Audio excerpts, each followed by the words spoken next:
ఇవాళ నేను బహిరంగంగా లేఖ రాయడం జరుగుతూ ఉంది. ఈ లేఖని మీ ద్వారా ముఖ్యమంత్రి గారికి చేరాలని ఇది ఓపెన్ లెటర్ టు సీఎం ఇవాళ రాస్తా ఉన్నాం. ఇది ఏంది అంటే ముఖ్యమంత్రి గారు రేవంత్ రెడ్డి గారు అధికారంలోకి రాగానే మేము పెన్షన్లు పెంచుతాం, డిసెంబర్ 4వ తారీఖుకి మేము అధికారంలోకి వస్తున్నాం, డిసెంబర్ 9వ తారీఖుకి మేము ప్రమాణ స్వీకారం చేయంగానే నేను పెన్షన్లు అన్నీ కూడా 2000 రూపాయల నుంచి 4000 రూపాయలకి పెంచుతానని, వికలాంగుల పెన్షన్ 4000 నుంచి 6000 రూపాయలకి పెంచుతానని ముఖ్యమంత్రి గారు ఇచ్చిన హామీని ఒక్కసారి వారి మేనిఫెస్టోలో చూపిస్తా ఉన్నాను. వచ్చిన మొదటి 100 రోజుల్లోనే డిసెంబర్ నెల నుంచే స్టార్ట్ చేస్తాం, అమలు చేస్తామని చెప్పిన ముఖ్యమంత్రి ఇవాళ ముఖ్యమంత్రి గారు ఆ విషయాన్ని ఇవాళ మర్చిపోవడం అనేది చాలా బాధాకరం అని చెప్పి సందర్భంగా తెలియజేస్తా ఉన్నాను.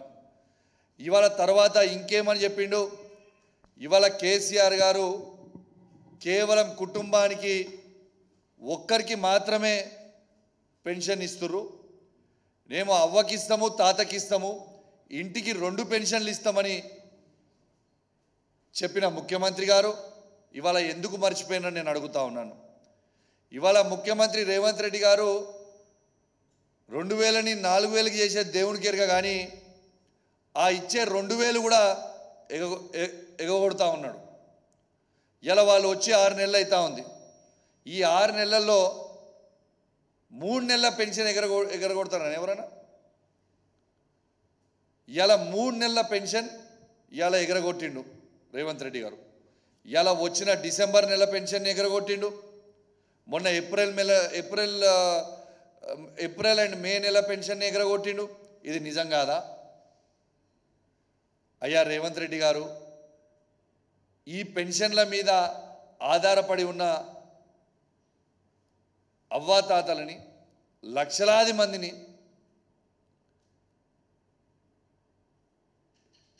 బాధ పెట్టడము మీకు న్యాయం అనిపిస్తుందా రేవంత్ రెడ్డి గారు అని నేను అడుగుతా ఉన్నాను. ఇలా మీరు గొప్పగా చెప్పుకుంటున్నారు, ఉద్యోగస్తులకి మేము ఫస్ట్గా జీతం వేస్తున్నామని, సంతోషం. కానీ ఇలా ఫస్ట్ తారీఖు అవ్వాతాతలకి పెన్షన్ లేకపోవడం మీకు న్యాయం అనిపిస్తుందా? ఈ పెన్షన్ల మీద బతికే తాతలు కావచ్చు, అవ్వలు కావచ్చు, వికలాంగులు కావచ్చు, ఒంటరి మహిళలు కావచ్చు, ఎయిడ్స్ పేషెంట్స్ కావచ్చు, ఫైలేరియా పేషెంట్స్ కావచ్చు, డయాలసిస్ పేషెంట్స్ కావచ్చు, బీడీ కార్మికులు కావచ్చు, చేనేత కార్మికులు కావచ్చు, గీతా కార్మికులు కావచ్చు, వీళ్ళందరూ కూడా ఈ పెన్షన్స్ మీద బతుకుతున్నారు కదా, ఈ పెన్షన్స్ మీద ఆధారపడి ఉంటారు కదా, వాళ్ళకి మీరు పెన్షన్ ఎందుకు ఇస్తలేరు అనేది ఇవాళ యావత్ తెలంగాణ ప్రజలకి మీరు జవాబు చెప్పాల్సిన అవసరం ఉన్నది. 2004 నుంచి మీకు కొన్ని ఉదాహరణలు చెప్తా.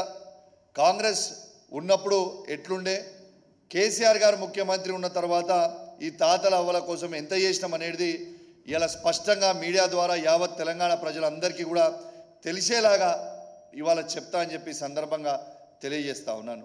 ఇవాళ 2004 నుంచి 2014 వరకు కాంగ్రెస్ ప్రభుత్వం అధికారంలో ఉండే.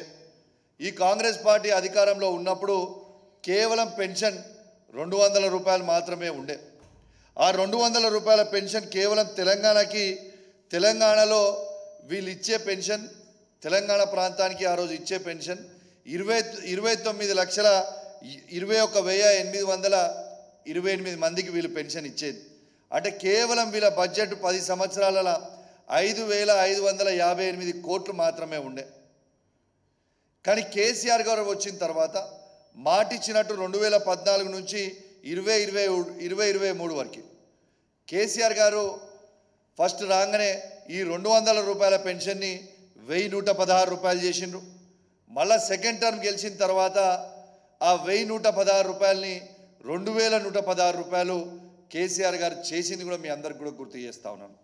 వీళ్ళు ఆనాడు కేవలం 29,21,828 మందికి మాత్రమే ఇచ్చిండ్రు. కానీ కేసీఆర్ గారు వచ్చిన తర్వాత ఇవాళ 44,82,254 మందికి ఇవాళ పెన్షన్లు మేము ఇవ్వడం జరిగింది. వీళ్ళ బడ్జెట్ కేవలం 5,558 కోట్లు మాత్రమే ఉండే. కానీ కేసీఆర్ గారు వచ్చిన తర్వాత 58,696 కోట్లు ఇవాళ ఉన్నది కూడా మీ అందరికి కూడా తెలియజేస్తా ఉన్నాను. స్పష్టంగా కేసీఆర్ గారికి తెలంగాణ మీద ఉన్న ప్రేమ, స్పష్టంగా దీని ద్వారా అవ్వాతాతల మీద ఉన్న ప్రేమ, ఒంటరి మహిళల మీద ఉన్న ప్రేమ, వితంతుల మీద ఉన్న ప్రేమ, ఇవాళ డయాలసిస్ పేషెంట్స్ మీద ఉన్న ప్రేమ, ఇలా చేనేత కార్మికుల మీద ఉన్న ప్రేమ, బీడీ కార్మికులు ఉన్న ప్రేమ, ఇలా గీతా కార్మికులు ఉన్న ప్రేమ స్వయంగా ఇలా కనబడతా ఉంది. మరి ఈ తెలంగాణ రాష్ట్రంలో కేసీఆర్ గారు ఇచ్చిన 44,82,274 మంది పెన్షన్దారులని మీరు ఎందుకు ఇబ్బంది పెడుతున్నారు? మీరు ఎప్పుడు ఇస్తారు? మీరు ఎందుకు పెంచుతలేరు? మీరు ఇచ్చిన 100 రోజుల హామీనే దాదాపు ఇప్పుడు 200 రోజులు కాబోతా ఉంది. ఇంకా ఇచ్చిన ఏ ఒక్క హామీ కూడా మీరు ఇలా ఫుల్ఫిల్ చేయలేదు. ఇలా మేము దీని గురించి అడిగితే ఆంబోతులు పడ్డట్టు మీద ఒకటే పడి బో బో బో బో అని అరుస్తూ ఉన్నారు. అరుచుడు కాదు, మీరు తెలంగాణ ప్రజలకి సమాధానం చెప్పాల్సిన బాధ్యత మీ మీద ఉంది. మీరు పెంచకపోతే, మీరు అడగకపోతే, మీరు ఇవ్వకపోతే మేము మాత్రం ఖచ్చితంగా మిమ్మల్ని ప్రశ్నిస్తూనే ఉంటాం. ఎందుకంటే ప్రజలు ఇవన్నీ చేస్తారని మీరు నమ్మి అధికారంలో కూర్చోబెట్టారు. కాబట్టి నేను దయచేసి ముఖ్యమంత్రి గారిని రిక్వెస్ట్ చేస్తా ఉన్నా, ఖచ్చితంగా మీరు ఇవాళ వీళ్ళకి ఇవ్వాల్సిన బకాయిలని మళ్ళీ ఒకసారి క్లారిటీగా చెప్తా ఉన్నా, డిసెంబర్ నుంచి ఈ జూన్ మంత్ వరకు వాళ్ళకి మీరు పెన్షన్లు మొత్తము 2,000 రూపాయలతో పాటు వాళ్ళకి ఇస్తా అన్న అదనపు 2,000, 4,000 బకాయిలు ఏవైతే ఉన్నాయో, ఎందుకంటే మీరు కుటుంబానికి ఇద్దరికి ఇస్తా అన్నారు కదా, ఆ ఇద్దరికి ఆ బకాయిలని మొత్తం కూడా చెల్లించాలి అని నేను డిమాండ్ చేస్తూ ఉన్నా అని చెప్పి సందర్భంగా తెలియజేస్తూ ఉన్నాను. కానీ దయచేసి తాతలు అవ్వాలని మాత్రం ఇబ్బంది పెట్టకండి. మీకేమైనా కోపం ఉంటే కేసీఆర్ గారి మీద, కేటీఆర్ గారి మీద, హరీష్ రావు గారి మీద మీకు కోపం ఉంటే మా మీద తీర్చుకొని మాకేం అభ్యంతరం లేదు. కానీ ఆ కోపము దయచేసి అవ్వాతాతల మీద తీయొద్దని మిమ్మల్ని దయచేసి మేము రిక్వెస్ట్ చేస్తూ ఉన్నాం. కాబట్టి మీరు చాలా త్వరలోనే వెంటనే ఇస్తారని నేను ఆశిస్తూ ఉన్నాను. దీంతోపాటు ఇంకో ముఖ్యమైన విషయం తెలియజేస్తా ఉన్నా, యావత్ తెలంగాణలో ఇప్పుడు కొత్తగా వీళ్ళు చేసే పని, మా బీఆర్ఎస్ పార్టీ శాసనసభ్యులు ఉన్న నియోజకవర్గాలలో 34 నియోజకవర్గాలలో ఏదైతే మేము ఇప్పుడున్న 34 మంది ఉన్నాం కదా, మా 34 నియోజకవర్గాలలో మాకు ఎమ్మెల్యేలకి తెలియకుండా, ప్రోటోకాల్ పాటించకుండా ఇలా కళ్యాణ్ లక్ష్మి చెక్కులు వచ్చినాయి. ఆ కళ్యాణ్ లక్ష్మి చెక్కులు ఎమ్మెల్యేలకు తెలియకుండా ఇవ్వడం ఎంతవరకు కరెక్ట్ అని నేను అడుగుతా ఉన్నాను. ఇలా యావత్ మీడియా సమక్షంలో చూపిస్తూ ఉన్నాను. ఇది జియో మీకు చూపిస్తూ ఉన్నా, జియో నంబర్ 18. దీంట్లో క్లియర్గా డేటెడ్ ఆన్ 29/6/2016 దీంట్లో క్లియర్గా ఎమ్మెల్యే చైర్మన్, ఎమ్మెల్యే గారి ఇష్ట ప్రకారము చెక్స్ డిస్ట్రిబ్యూట్ చేయాలని క్లియర్గా జియో ఉన్నది. దీని ప్రకారం అధికారులు ఫాలో అయితే బాగుంటుందని విజ్ఞప్తి చేస్తూ ఉన్నాను. ఇలా మీకు స్వయంగా చెప్తా ఉన్నాను, ఎంత బాధాకరం అంటే, ఇలా ఉదాహరణ చెప్తున్నాను. నా నియోజకవర్గంలో ఒక శాసనసభ్యునిగా అఫీషియల్గా నేను లెటర్ పెట్టి 5 మండల ఎంఆర్ఓలకి లెటర్ పెట్టి డేట్లు ఇచ్చి, మా జియో కాపీ అటాచ్ చేసి డేట్లు ఇచ్చి, దయచేసి నేను మా ప్రజలకి చెక్స్ అనేది నేను డిస్ట్రిబ్యూట్ చేయాలి, మీరు డిస్ట్రిబ్యూట్ చేయడానికి తగిన అరేంజ్మెంట్ చేయండి అని అఫీషియల్గా నేను లెటర్ రాసిన. ఒక్కరోజు కూడా అరేంజ్మెంట్ చేయకుండా మంత్రి గారు వస్తా అంటున్నారు ప్రోగ్రామ్కి అని చెప్పి ఆపుతా ఉన్నారు. పొన్నం ప్రభాకర్ గారు, రేవంత్ రెడ్డి గారి నాయకత్వంలో మీరు నా మీద కోపం ఉంటే, నా మీద ఎన్నుంటే, మీరు ఎన్ని ఇబ్బందులు పెట్టినా, మీరు నన్ను ఎంత అవమానించినా నాకేం పర్వాలేదు, నేను భరించడానికి సిద్ధంగా ఉన్నా. కానీ నా హుజురాబాద్ నియోజకవర్గ లబ్ధిదారులని అవమానించి ఇబ్బంది పెడితే మాత్రం బిడ్డ తాట తీస్తాం. ఖచ్చితంగా నా హుజురాబాద్ నియోజకవర్గ ప్రజల కోసం ఎంత దూరమైనా నేను వెళ్తా. ఇవాళ హుజురాబాద్ నియోజకవర్గంలో వచ్చిన 381 చెక్లని మాకెందుకు పంచనిస్తలేరని నేను అడుగుతా ఉన్నాను. ఇవాళ 27 తారీఖున ఈ చెక్స్ అన్నీ కూడా ల్యాబ్స్ అవుతూ ఉన్నాయి. ఈ చెక్స్ 27 తారీఖున ల్యాబ్స్ అవుతున్నప్పుడు మీరు ఎందుకు ఆ చెక్స్ని డిస్ట్రిబ్యూట్ చేయనిస్తలేరు? హుజురాబాద్ మండలం హుజురాబాద్ పట్టణానికి వచ్చిన 41 చెక్లని, ఇల్లంతకుంట మండలంలో వచ్చిన 66 చెక్లని, జమ్మికుంట పట్టణంకి వచ్చిన 129 చెక్లని, ఇవాళ వీణవంక మండలం వచ్చిన 71 చెక్లని, ఇవాళ కమలాపూర్ మండలం వచ్చిన 61 చెక్లని, ఇవి మొత్తం కలిపితే 368 చెక్లని మీరు ఎందుకు డిస్ట్రిబ్యూట్ చేయనిస్తలేరు, ఎందుకు ఇస్తలేరు అని నేను అడుగుతా ఉన్నాను. ఇవాళ 27 తారీఖు చెక్కులు ల్యాబ్స్ అవుతున్నాయి. మీరు పోయినసారి కూడా ఇదే కథ చేసిర్రు. ఆ చెక్కులు ల్యాబ్స్ అయితే మళ్ళీ ఇలా సగం చెక్కులు గవే చెక్కులు వచ్చినాయి. మళ్ళీ ఈ 27 తారీఖు చెక్కులు ల్యాబ్స్ అయ్యే ప్రమాదం ఉంది. దయచేసి వెంటనే ఈ ప్రోగ్రామ్ని ఏర్పాటు చేయాలి. ఎస్, ఇలా మంత్రి గారు వస్తారంటే యూఆర్ మోస్ట్ వెల్కమ్. మంత్రి గారు వస్తారంటే మాకేం అభ్యంతరం లేదు కదా. ఇలా మంత్రి గారు వస్తే ప్రోగ్రాం పెట్టుకొని చేయమని చెప్తా ఉన్నాం మేము. నేను మంత్రి గారిని అడుగుతా ఉన్నా, ఎందుకు మీరు భయపడుతున్నారా? కేసీఆర్ గారు ఇచ్చిన ఈ 1,116 రూపాయలతో పాటు రేపు మీరు వచ్చి ప్రోగ్రాం పెడితే నేను హుజురాబాద్ నియోజకవర్గంలో మరి మీరు ఇచ్చిన 100 గ్యారెంటీల హామీలో వెంటనే ఇలా ఇక్కడ ఉంది, మీరు ఇది చూడొచ్చు. దీంతో పాటు వాళ్ళు ఇచ్చిన 1,116 రూపాయలతో పాటు తులం బంగారం ఇస్తామని క్లియర్గా వాళ్ళ మేనిఫెస్టోలో పెట్టినరు. రేపు మీరు వచ్చినప్పుడు మీరు ప్రజల మధ్యలో ఈ 1,116 రూపాయలు కేసీఆర్ ఇచ్చిర్రు, మరి మీరు వచ్చిర్రు కదా, తులం బంగారం తీసుకొచ్చి ప్రజలకు ఇస్తున్నారా అని నేను అడుగుతాను. మీకు భయం అవుతుందా? ఎందుకు ఇస్తలేరు? నేను దయచేసి అధికారులకు కూడా హెచ్చరిస్తా ఉన్నా. నేను జిల్లా కలెక్టర్లకి, ఆర్డీఓలకి, ఎంఆర్ఓలకు కూడా చెప్తా ఉన్నాను, అధికారం ఎవరిది శాశ్వతం కాదు. మీరు రూల్స్ ప్రకారం పోండి. మీకు జియో ఉన్నది, ఈ జియో ప్రకారం మీరు ఎందుకు పోతలేరని నేను అడుగుతున్నా. మీకు ఏం అడ్డంకులు వస్తున్నాయని నేను అడుగుతున్నా. నేను అధికారులకు కూడా హెచ్చరిస్తూ ఉన్నాను, తస్మాత్ జాగ్రత్తగా ఉండండి. ఇవ్వండి, బ్లాక్ బుక్ రెడీగా చేసిన ఏ అధికారి ఎక్స్ట్రాలు చేస్తుర్రో ఇలా ఈ బ్లాక్ బుక్లో మీ పేర్లన్నీ ఎంటర్ చేస్తున్నా. రేపు మా పార్టీ అధికారంకి వచ్చిన తర్వాత మీకు అన్ని బ్లాక్ డేసే ఉంటాయి బిడ్డ, తస్మాత్ జాగ్రత్త అని చెప్తా ఉన్నాను అధికారులకి. ఈ బుక్ కేవలం మీకోసమే కొన్నా, బ్లాక్ బుక్. నేను ఇవాళ మీరు ప్రొసీజర్ ప్రకారం ఫాలో కాకుండా ఇలా నాకు వచ్చిన ఇన్ఫర్మేషన్ ఏంటంటే, నా నియోజకవర్గంలో వాళ్ళు చెప్పిర్రట, ఇలా పైన నుంచి మంత్రి గారు వీళ్ళకి ఆదేశాలు ఇచ్చిర్రట. ఏమని? చెక్కులు ఇండివిజువల్గా పిలిచి ఇచ్చేరి, మీరు ఎవరు లేకుండా ఒక్కొక్కరిని పిలిచి ఇచ్చారని చెప్పిరట. రేపు పొద్దున మీరు ఇస్తున్నారని కూడా నాకు వచ్చిన ఇన్ఫర్మేషన్. నేను హుజురాబాద్ నియోజకవర్గంలో చెప్తున్నా, మంత్రి ఇట్లనే చెప్తాడు. పోయిన జమ్మికుంట ఎంఆర్ఓ గారికి ఇదే ఆదేశాలు ఇచ్చిండు, కమలాపూర్ ఎంఆర్ఓకి ఇదే ఆదేశాలు ఇచ్చిండు. చెక్కులు ఎమ్మెల్యేకి ఇవ్వద్దు, ఖచ్చితంగా మీరు డైరెక్ట్గా వంచిర్రని. అప్పుడు ఏమైంది? దాంట్లో అవినీతి అయింది. అవినీతి అయిన తర్వాత ఏమైంది? 2 ఎంఆర్ఓలు ఏసీపీ ట్రాప్ అయ్యి 2 ఎంఆర్ఓలు జైలుకు పోయిర్రు. కాబట్టి అధికారులకు అది గుర్తు చేస్తూ ఉన్నా, తస్మాత్ జాగ్రత్తగా ఉండండి.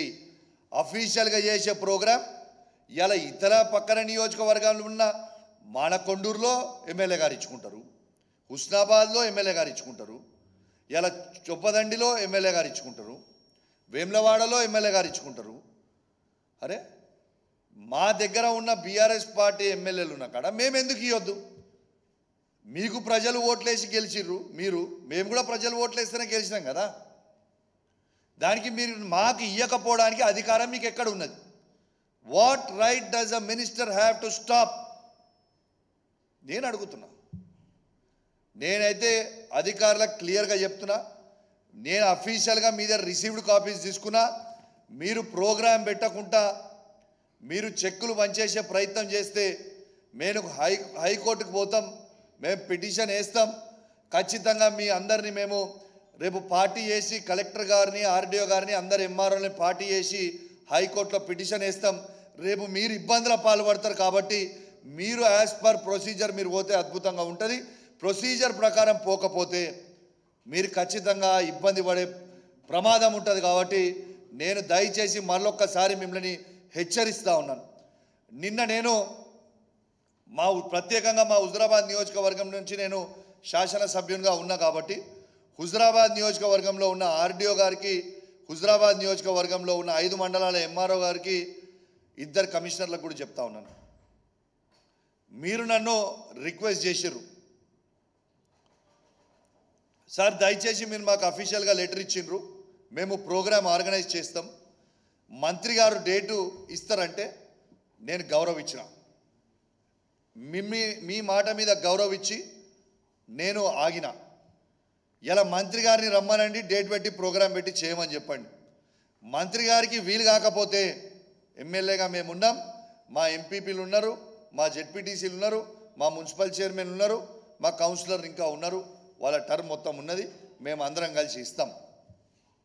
లేకుండా మీరు ప్రొసీజర్ ఫాలో కాకపోతే మాత్రం మీరు తీవ్రమైన ఇబ్బందులు పడతారు.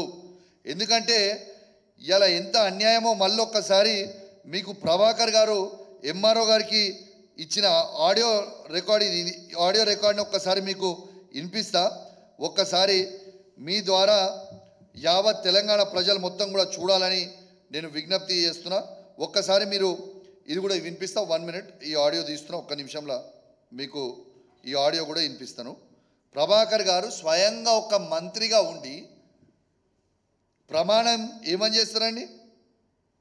రాగద్వేషాలకు అతీతంగా అని ప్రమాణం చేస్తారు. ఇదా వీళ్ళు చేసేది? ఈ ఆడియో ఒక్కసారి మీరు వినాలే, దయచేసి మొత్తం కూడా ప్లే చేయాలి, మంచిగా వినాలే. ఒక్కసారి మంత్రి గారు ఎంఆర్ఓని, ఆర్డీఓ గారిని స్వయంగా ఎట్లా బెదిరిస్తారో ఒక్కసారి మీరు వినురు. సార్ సార్ నమస్తే సార్. నా నెంబర్ లేదా తల్లి? పొన్నం ప్రభాకర్, ఇది నా అధికారిక నెంబర్. ఇది లేదు సార్, ఇప్పుడే ట్రూ కాలర్ చూస్తున్నాను సార్, నాకు చేసుకుంటాను సార్. ఆర్డీఓ గారు లైన్ లో ఉన్నారు. మాధవి, మినిస్టర్ గారు కాల్ చేసిన. నమస్తే అమ్మా. అదే ఇప్పుడు మొన్న మీరు చెక్కుల గురించి చెప్పారు కదా, కళ్యాణ లక్ష్మి. అవును సార్. అదే మంత్రి గారి దృష్టిలో పెట్టి వాళ్ళు చెప్పినట్టుగా ఆ టైం తీసుకొని చెయ్యండి అని. సార్ మేము కూడా చెప్తున్నాం. ఎంఆర్ఓ గారు మొన్నటి దాకా హుజురాబాద్ ఎమ్మెల్యే ఈటెల రాజేందర్ ఉంటే ఎమ్మెల్సీ గవర్నమెంట్ ఉంది కదా అని ఎమ్మెల్సీ కౌశిక్ రెడ్డి ద్వారా పంచిపించారు మీరు. అవును సార్, అవును. ఇప్పుడు మేము మా వరకు ప్రోటోకాల్ లేదు. ఎమ్మెల్సీ కాదు, మా కంటెస్టెడ్ క్యాండిడేట్ ప్రణవ్ సార్. ఎమ్మెల్యేకి మా పార్టీ వాడు కాదు, మా అధికార పార్టీ కాదు సార్. మీకే స్వేచ్ఛ ఇస్తున్నాం, మీరే అధికారం పెంచండి. ఆయన చేయికి ఒక్కటి పోయినా పోవద్దని చెప్తున్నాం. రెస్పెక్టబుల్ ఎంఆర్ఓ గారు, మీరు ఒక చెక్కు కూడా ఆయన చేయకూడదు. మీరే స్వయంగా అవసరమైతే స్థానిక సర్పంచులు ఆలోచన తీసుకొని పోయి లోకల్ ఇక మీరు విన్నారు కదా, లైవ్గా ఎంఆర్ఓ గారికి చెక్కులు ఇవ్వద్దని చెప్తుండు. ఈ జియో ఏమున్నదండి మీకు చదువుతా. 3rd పారా 4th పాయింట్లో checks will be distributed by the concerned constituency MLA to the beneficiary once in a week or on a specific day at mandal headquarters or as per MLA wish అనేది క్లియర్గా జియో ఉన్నాక ఇట్లా చెప్పడము న్యాయమా? రెండోది, ఈ మంత్రి గారు చెప్పిండ్రు, ఆ ఎంఆర్ఓలు అప్పుడు 2 చేసిర్రు. వాళ్ళు ఎంఆర్ఓలు ఆ రోజు 2 అవినీతి చేసిరు చెక్కులలో. ఏమైంది 2 ఇవాళ ఎంఆర్ఓలు? జైలుకి పోయింది. ఇది ప్రజాస్వామ్యం. ఖచ్చితంగా ప్రజల మధ్యలోనే చెక్కులు పంచాల్సిన బాధ్యత, ప్రోగ్రాం పెట్టి ఇవ్వాల్సిన బాధ్యత ఉన్నది. ఏ ఒక్క చెక్ అయినా కూడా ఎంఆర్ఓ గారు ఇండివిజువల్గా పంచితే ఇది మీరు అవినీతికి పాల్పడుతున్నారు కాబట్టే అనే ప్రమాదం ఉంటుంది, రేపు బెనిఫిషరీస్ చెప్పే ప్రమాదం ఉంటుంది. కాబట్టి మీరు కూడా తస్మాత్ జాగ్రత్త అని మీ అందరికీ కూడా హెచ్చరిస్తూ ఉన్నాం. దీంతో పాటు పొన్నం ప్రభాకర్ గారి ఒక బ్రేకింగ్ న్యూస్ లీగల్ నోటీసులు ఫ్లై యాష్ స్కామ్లా మేము కౌశిక్ రెడ్డి గారికి పంపించినాము, జోగన్పల్లి సంతోష్రావు గారికి పంపించినాము, టీ న్యూస్కి పంపించినాము, నమస్తే తెలంగాణకు పంపిస్తున్నాము అని ఫ్లాష్ న్యూస్ అని చెప్తున్నాం. అయ్యా పొన్నం ప్రభాకర్ గారు, మీరు మీ ఇల్లీగల్ యాక్టివిటీస్ని లీగల్ నోటీస్ ద్వారా ఆపాలనుకుంటే, మా నోర్లు మూపియాలనుకుంటే కలవదు బ్రదర్. నీ లీగల్ నోటీస్కి బరాబర్ మా లీగల్ టీంని బరాబర్ జవాబు చెప్తాం. నేను ఒకటే ఛాలెంజ్ విసురుతా ఉన్నా పొన్నం ప్రభాకర్ గారికి, మీరు ట్రాన్స్పోర్ట్ అధికారి, మరి మీరు ట్రాన్స్పోర్ట్ మినిస్టర్గా ఉన్నప్పుడు ఓవర్లోడ్ లారీస్ పోవచ్చా? నేను ఒక బాధ్యత కలిగిన శాసనసభ్యునిగా రెడ్ హ్యాండెడ్గా లారీని పట్టుకొని దాంట్లో పోతున్న వెయిటేజ్ని, దాంట్లో వే బిల్ అవసరం లేదు అని కొన్ని మాట్లాడుతున్నాడు. నేను జిఎస్టీ వే బిల్ గురించి మాట్లాడలే సార్, నేను వెయిట్ వే బిల్ గురించి మాట్లాడినా. ఇలా 34 టన్స్ 16 టైర్ లారీ ఉదాహరణ 34 టన్స్ పోవాలంటే 80 టన్స్ ఎట్లా పోతుంది అని నేను అడుగుతున్నా. దాంట్లో పోవచ్చా? దీనికి సమాధానం చెప్పు. ఇవాళ దాకా నువ్వు ట్రాన్స్పోర్ట్ మినిస్టర్గా ఉండి ఇవాళ వరకు ఈవెన్ టుడే నేను మీడియా ఛానళ్ళని కూడా రిక్వెస్ట్ చేస్తున్నా, మొత్తము రాష్ట్ర వ్యాప్తంగా మీ రిపోర్టర్స్ ఉంటారు, మీరు ఇవాళ కూడా ఈవెన్ ఈ మినిట్ కూడా రామగుండం నుంచి ఖమ్మం వరకు మీరు రిపోర్టర్స్ని ఒక్కసారి అందరినీ రోడ్డు మీదకి రమ్మని చెప్పండి. ఇప్పటికి కూడా ఈవెన్ నేను ఇంత పెద్ద అలిగేషన్ చేసిన తర్వాత కూడా ఇవాళ కూడా బండ్లు అట్లనే పోతున్నాయి. మరి పోవచ్చా బండ్లు? ఓవర్లోడ్ పోవచ్చా? దీనికి జవాబు చెప్పండి నాకు కావాల్సింది. రోడ్లు పాడవుతున్నాయి, ఇలా ఫ్లై యాష్ కింద పడి ప్రజల ప్రాణాలు పోతున్నాయి, మరి అదెందుకు ఆపుతలేరు మీరు? సరే మీకు ఇంట్రెస్టే లేదనుకుందాం, మీది ఏమీ లేదనుకుందాం, మరి ఏది లేకపోతే ఓవర్లోడ్ బండ్లు ఇప్పటివరకు ఎందుకు ఆపుతలేరు? Even now why are you not stopping? దీనికి నాకు జవాబు చెప్పాలి. నేను ఈ మీడియా ద్వారా పొన్నం ప్రభాకర్ గారికి నేను సవాల్ విసురుతున్నా. నాకు తెలుసు పొన్నం ప్రభాకర్ గారు మీరు తిరుపతి వెంకటేశ్వర స్వామిని బాగా నమ్ముతారని నాకు తెలుసు. నేను కూడా తిరుపతి వెంకటేశ్వర స్వామిని బాగా నమ్ముతా. అపోలోలో టీటీడీ టెంపుల్ తిరుపతి వెంకటేశ్వర స్వామిది ఉన్నది. వెనస్డే రోజు మీకు మరీ రేపే టైం పెడితే ఇమీడియట్గా మీకు రెస్పాండ్ అయ్యే టైం లేకపోవచ్చు కాబట్టి మీకు 2 days ప్రియర్ చెప్తున్నా. వెనస్డే రోజు 11 గంటలకి నేను ఆ తిరుపతి వెంకటేశ్వర స్వామి గుడి దగ్గరికి వస్తా, నువ్వు కూడా రా. ఆ గుడి లోపల పోయి మీడియా సాక్షిగా మనం ప్రమాణం చేద్దాం. నువ్వు డబ్బులు తీసుకోలేదని ఆ వెంకటేశ్వర స్వామి మీద ఒట్టేసి నువ్వు చెప్పు.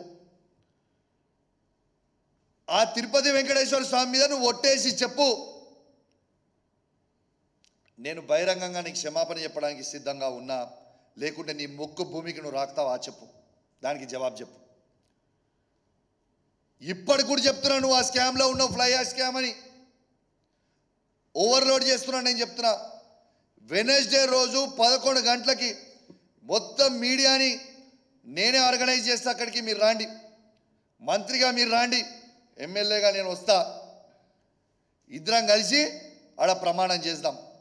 నువ్వు తీసుకున్నావని ప్రమాణం చేయడానికి నేను సిద్ధంగా ఉన్నా, నువ్వు తీసుకోలేదు అని ప్రమాణం చేయడానికి నువ్వు సిద్ధంగా ఉన్నావా? చలో గుడికి పోదాం. దయచేసి నేను ఈ సవాళ్ళని స్వీకరిస్తారని వేడి చేస్తా ఉన్నా. వెనస్డే రోజు నువ్వు గిట్లా, అది కూడా ఇప్పుడే చెప్తున్నా, వెనస్డే రోజు గిట్లా మీరు హాజరు కాకపోతే యాడికి, దీని అర్థం యావత్ తెలంగాణ ప్రజలకి మొత్తం మళ్ళా అర్థమయ్యే విధంగా ఆ వెంకటేశ్వర స్వామి సాక్షిగా ఇంకొన్ని నిజాలు బయట పెడతా. ఆ రోజు గ్యారెంటీ బయట పెడతా. మరి నీకు దమ్ముంటే ఈ సవాల్ని స్వీకరించి వెనస్డే రోజు రా.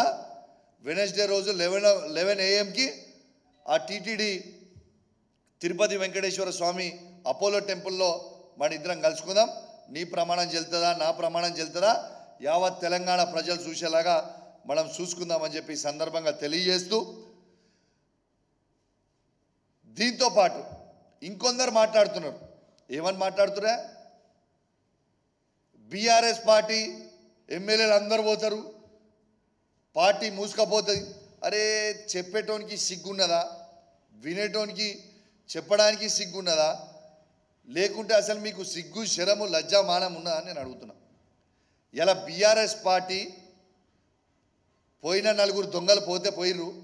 మేము 34 మంది ఎమ్మెల్యేలు ఉన్నాం, 28 మంది ఎమ్మెల్సీలు ఉన్నాం, 4 పార్లమెంట్ సభ్యులు, రాజ్యసభ పార్లమెంట్ సభ్యులు ఉన్నాం, వేలాది మంది జెడ్పీటీసీలు, ఎంపీపీలు, మున్సిపల్ చైర్మన్లు, కౌన్సిలర్లు, సర్పంచులు ఉన్నాం, లక్షలాది మంది కార్యకర్తలు ఉన్నారు, వేలాది మంది వార్డు మెంబర్లు, ఉప సర్పంచులు, సింగిల్ విండో చైర్మన్లు, సింగిల్ విండో డైరెక్టర్లు, మార్కెట్ చైర్మన్లు, మాజీ మార్కెట్ చైర్మన్లు, వేలాది మంది, లక్షలాది మంది బీఆర్ఎస్ పార్టీ కార్యకర్తలు ఉన్నారు. ఎవరో ఒకరిద్దరు ఎమ్మెల్యేలు పోతే పార్టీ ఆగిపోదు. మేము మీకు చెప్తున్నాం, ఈ 5 సంవత్సరాలు ఖచ్చితంగా ప్రజల పక్షాన పోరాడతాం, మా గలం ఎత్తుతాం. ఈ ఎమ్మెల్యేలు ఉండొచ్చు, ఎమ్మెల్యేలు పోతే పోవచ్చు, మాకేం ఫరక పడేది ఏం లేదు. మాకు బీఆర్ఎస్ పార్టీ కార్యకర్తలు ఉన్నారు. మేమందరము ఎమ్మెల్యేల కంటే ముందు బీఆర్ఎస్ పార్టీ కార్యకర్తలము, బీఆర్ఎస్ పార్టీ సైనికులము, కేసీఆర్ కింద ఉండే శిష్యులము. ఖచ్చితంగా పార్టీ బతుకుతుంది, ఖచ్చితంగా మళ్ళా పార్టీ అధికారంలోకి వస్తుంది. ఖచ్చితంగా చెప్తున్నా, 5 సంవత్సరాలలో మళ్ళా కేసీఆర్ గారు ఈ తెలంగాణ రాష్ట్రానికి ముఖ్యమంత్రి అవుతారు అని బల్ల గుద్ది చెప్తున్నా. రాసి పెట్టుకోండి. మీరు ఎందుకు ఇంత బలంగా చెప్తున్నా తెలుసా? 5 పార్టీలు ఎమ్మెల్యేలు ఉన్న కాంగ్రెస్ పార్టీ నాయకుడు లేనోడు ఒకడు, మనిషి లేడు, వల్ల మార్చడం లేడు, ఒక నాయకుడు లేడు. గవాల 5 ఎమ్మెల్యేలు ఉండి పట్టుమని 5 ఎమ్మెల్యేలు లేరు. గా పార్టీ అధికారంకి వచ్చింది 64 మందితో. మాకు తెలంగాణ సాధించిన కేసీఆర్ ఉన్నాడు, దాని కింద బలమైన నాయకత్వమైన కేటీఆర్ గారు ఉన్నారు, హరీష్ రావు గారు ఉన్నారు. ఇంత బలమైన పార్టీ ఉండి, ఎస్టాబ్లిష్ అయిన ఉన్న పార్టీ ఉండి మేము అధికారంకి రామన్నా. ఇంత అభివృద్ధి చేసినాం, ఎంత అభివృద్ధి చేసినాం బాస్. ఇలా మొత్తం తెలంగాణ రాష్ట్రంలో కేసీఆర్ గారు అభివృద్ధి చేయలేదని చెప్పే దమ్ము, ధైర్యం ఏమనుకని ఉందా?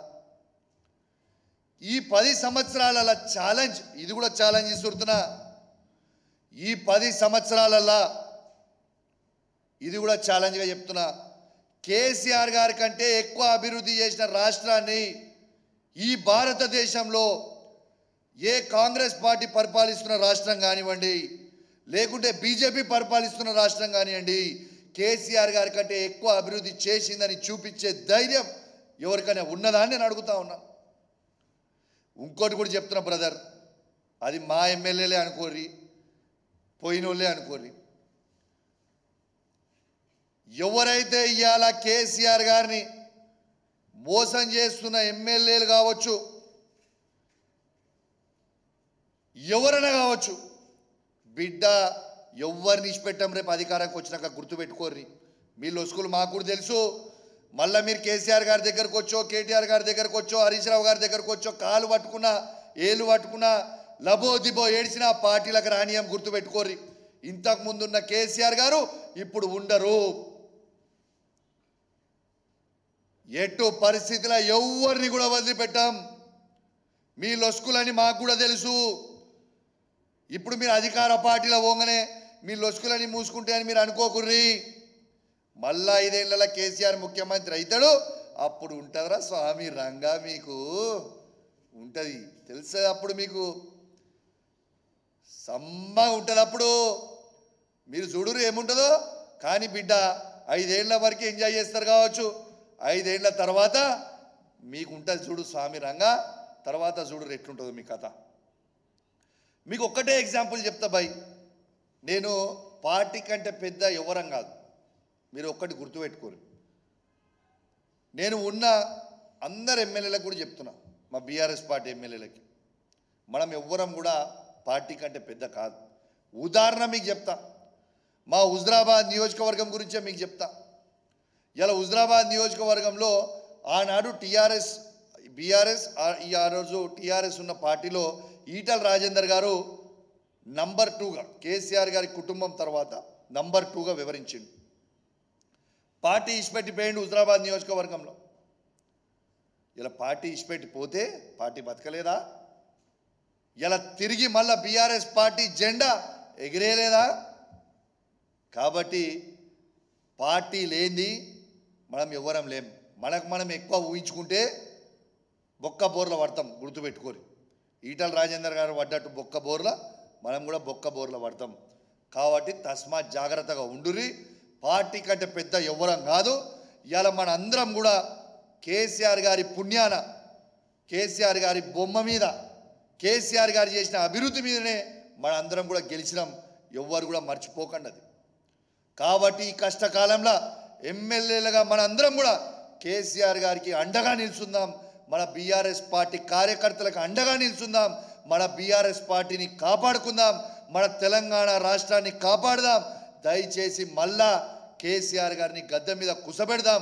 దయచేసి ఎవరికన్నా ఇంకా ఈ దాంట్లో ఉన్నవారు కూడా ఈ ఆలోచన ఉంటే మానుకోండి అని దయచేసి నేను హెచ్చరిస్తూ ఉన్నాను అని తెలియజేస్తూ, ఖచ్చితంగా అందరూ అర్థం చేసుకుంటారని, మా ఎమ్మెల్యేలు కూడా నన్ను నేను ఇట్లా మాట్లాడడానికి తప్పు పట్టకుండా నేను ఉన్న వాస్తవాలు కూడా నేను చెప్తున్నా. కాబట్టి దయచేసి అందరూ కూడా అర్థం చేసుకుంటారని విజ్ఞప్తి చేస్తూ సెలవు తీసుకుంటా ఉన్నాను.